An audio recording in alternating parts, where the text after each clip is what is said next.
Awit 33 verse 12. Mapalad siyang pinatawad ng pagsalangsang na tinakpan ang kasalanan. Mapalad ang tao na hindi paratangan ng kasamaan ng Panginoon at walang pagdaraya ang diwa niya. Nang ako'y tumahimik ay nanglumo ang aking mga buto dahil sa aking pagangal buong araw, sapagkat araw at gabi ay mabigat sa akin ang iyong kamay. Ang aking lamig ng katawan ay maging katayuan ng tag-init. Sila. Aking kinikilala ang aking kasalanan sa iyo at ang aking kasamaan ay hindi ko ikinubli. Aking sinabi, aking ipahahayag ang aking pagsalangsang sa Panginoon at iyong ipinatawad ang kasamaan ng aking kasalanan. Dahil dito'y dalanginan ka nawa ng bawat isa na banal na panahon. Nasusumpungan ka tunay na pagka ang mga malaking tubig ay nagsisiapaw ay hindi na aabutin nila siya. Ikaw ay aking kublihan dako, iyong iingatan ako sa kabagabagan, iyong kukulungin ako sa palibot ng mga awit ng kaligtasan. Sila. Aking ipaalam sa iyo at ituturo sa iyo ang daan na iyong lalakaran. Papayuhan kita na ang aking mga mata ay nakatitig sa iyo.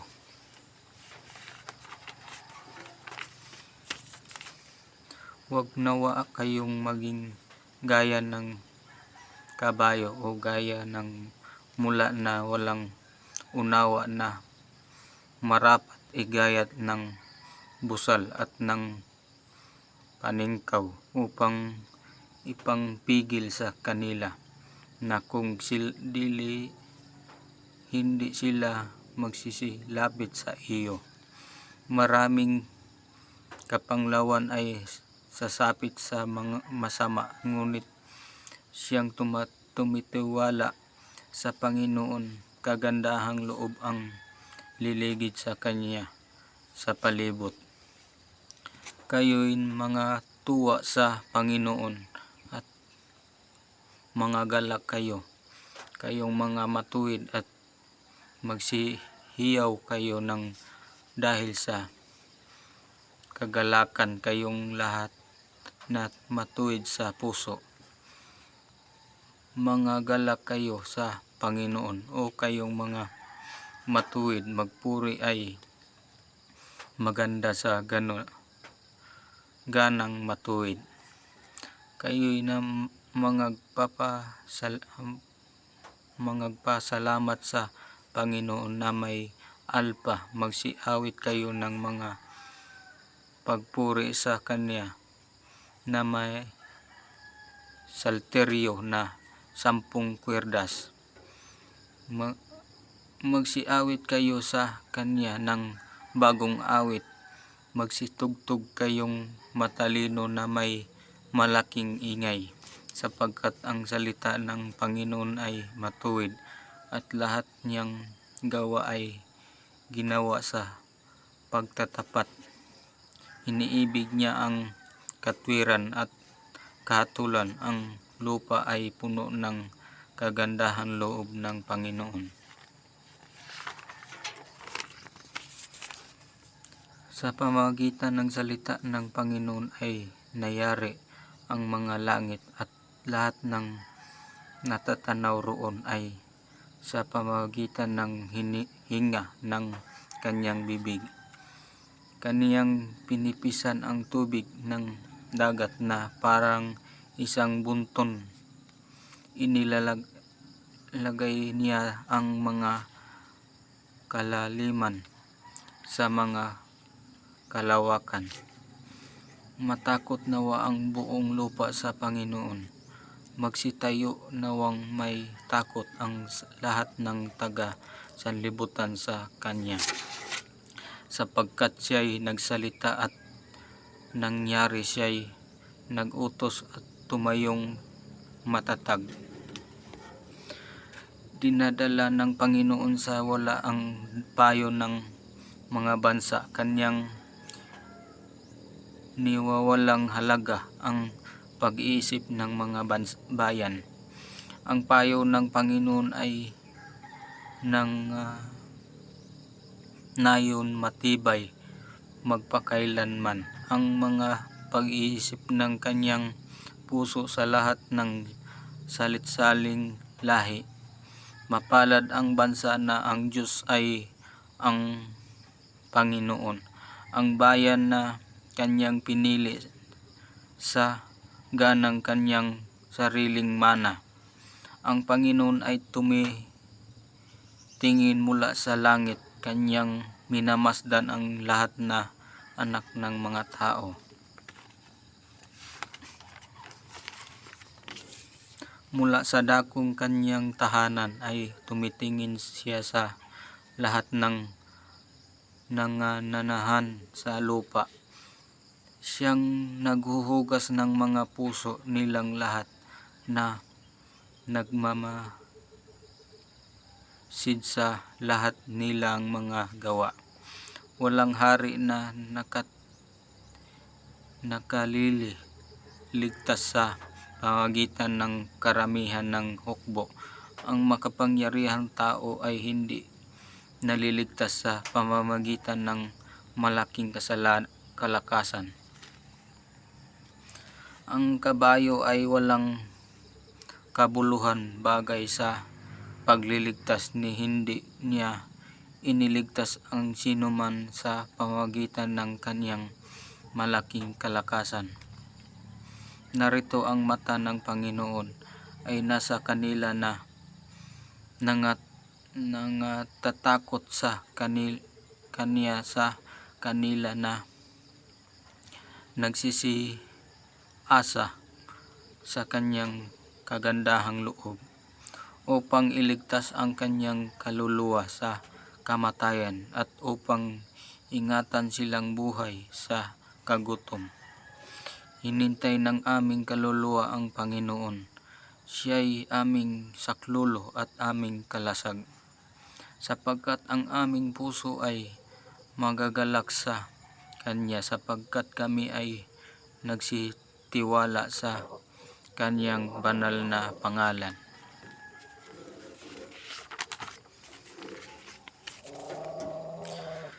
Sumasa amin nawa ang iyong kagandahang loob, O Panginoon, ayon sa aming pag-asa sa iyo.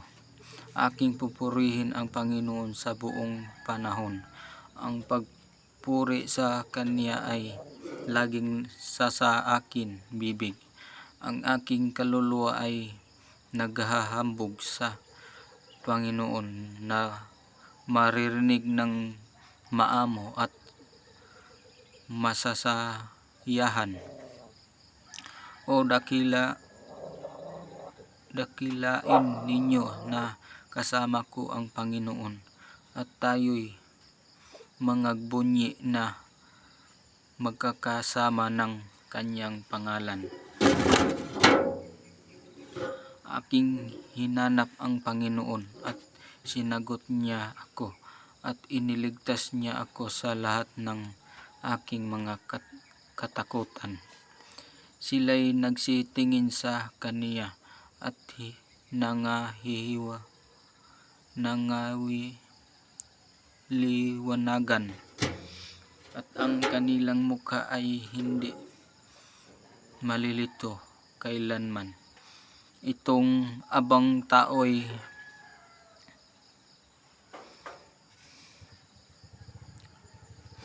dumaing at dininig siya ng Panginoon at iniligtas siya sa lahat niyang mga kabagabagan.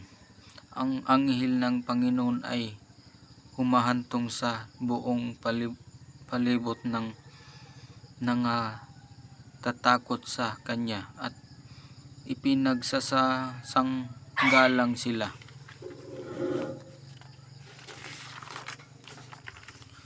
O iyong tikman ang tingnan ninyo na ang Panginoon ay mabuti. Mapalad ang tao na nangangalulong sa Kanya. O mga takot kayo sa Panginoon, kayong mga banal niya, sapagkat walang kakulangan sa kanila na nangatatakot sa Kanya. Ang mga batang leon ay kinakapos at nagtitiis ng gutom, ngunit silang nagsisihanap sa Panginoon ay hindi kukulangin ng anumang mabuting bagay. Magsiparito kayong mga anak na dinggin ninyo. Ako aking tuturuan kayo pagkatakot sa Panginoon. Sinong tao ang nagnanasa ng buhay at umiibig sa maraming kaarawan upang makakita siya ng mabuti? Ingatan mo ang iyong dila mula sa masama at ang iyong mga labi sa pagsasalita ng karayaan. Lumayo ka sa kasamaan at gumawa ka ng mabuti. Hanapin mo ang kapayapaan at habulin mo.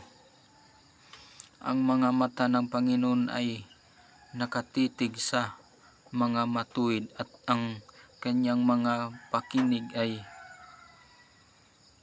nakabukas sa kanilang daing.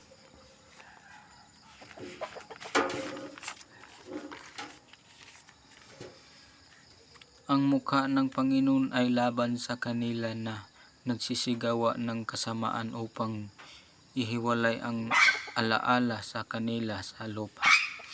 Ang matuwid ay nagsidaing at dininig ng Panginoon at iniligtas sila sa lahat nilang mga kabagabagan. Ang Panginoon ay malapit sa kanila na may pagbag na puso at iniligtas ang mga may nagsisising diwa. Marami ang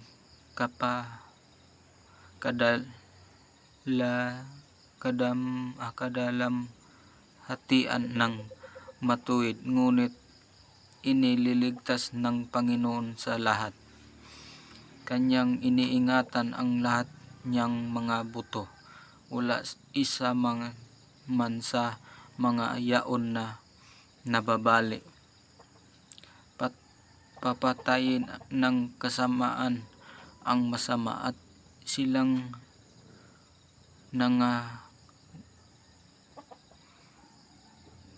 nangagagalit sa matuwid na tao at ay kikilanling may sala. Tinutubos ng Panginoon ang kaluluwa ng kanyang mga lingkod at wala sa nagsisipa pagkanlong sa kanya ay kikilanling may sala.